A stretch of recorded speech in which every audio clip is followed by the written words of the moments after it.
Hey guys, welcome to Indian Digital Touch. मेरा नाम है देवाशीष और finally Redmi 4, Redmi Note 4 devices में MIUI 11 का अपडेट आ गया है।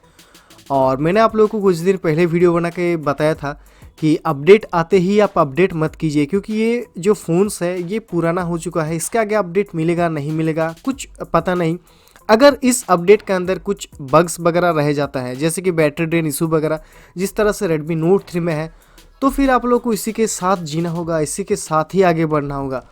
तो इसीलिए मैंने आप लोगों को कहा था कि आप अपडेट मत कीजिए, थोड़ा दिन आप वेट कीजिए। इसके बाद मैं आप लोगों को एक फुल रिव्यू बताऊंगा, इसके बाद ही आप अपने फ़ोन को अपडेट कीजिए।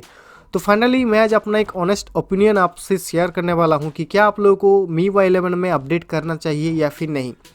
तो सबसे पहले अगर मैं बात करूँ इसकी बग्स एंड प्रॉब्लम्स की, तो इसमें आप लोगों को कुछ बग्स या फिर कुछ प्रॉब्लम्स देखने को नहीं मिलता है, क्योंकि एक बहुत ही सॉफ्ट या फिर एक लाइट अपडेट था जिसमें आप लोगों को कुछ ज़्यादा चेंजेस, कुछ ज़्यादा फीचर्स आप लोगों को नहीं देखने को मिलता है। इसीलिए इसमें जो बग्स वगैरह है वो भी आप लोगों को नहीं देखने को मिलता है। इसके पहले वाले वीडियो में भी मैंने आपसे सेम चीज़ कहा था कि एक थीम टाइप का अपडेट है, इसमें कुछ ज़्यादा फीचर्स वगैरह आप लोगों को नहीं देखने को मिलता है, इसीलिए इसमें बग्स वगैरह भी इसमें आप लोगों को नहीं देखने को मिलता है। अब जहाँ तक सवाल है बैटरी ड्रेन के बारे में, यानी कि क्या आप लोगों को इसमें बैटरी ड्रेन देखने को मिलता है या फिर नहीं, तो जी नहीं, इसमें आप लोगों को कोई भी बैटरी ड्रेन देखने को नहीं मिलता है। तो जिस तरह से आपका बैटरी पहले चलता आया है उसी तरह से ही आपका बैटरी बैकअप भी इसमें सेम देखने को मिलेगा।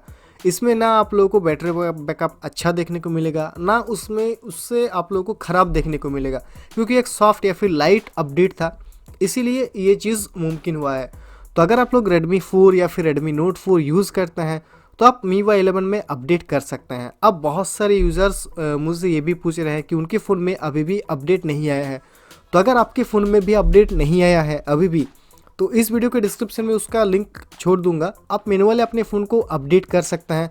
इसके अलावा अगर आप लोग चाहते हैं कि नहीं, जो OTA अपडेट आए उसी के थ्रू ही हम अपडेट करेंगे, तो इसके लिए आप लोगों को थोड़ा दिन और वेट करना पड़ सकता है, क्योंकि ये जो अपडेट है पार्शियली अपडेट है, कुछ यूज़र्स को मिला है। इसके बाद जो सभी यूज़र्स के लिए जब रोल आउट हो जाएगा आपको भी मिल जाएगा, तो आप लोग को यहाँ पे कुछ दिन और वेट करना पड़ सकता है। अगर आप लोग चाहते हैं कि हाँ, कंपनी की तरफ से जो सिस्टम अपडेट में अपडेट आएगा तभी मैं अपडेट करूँगा, तो फिर आप कुछ दिन और वेट कर लीजिए।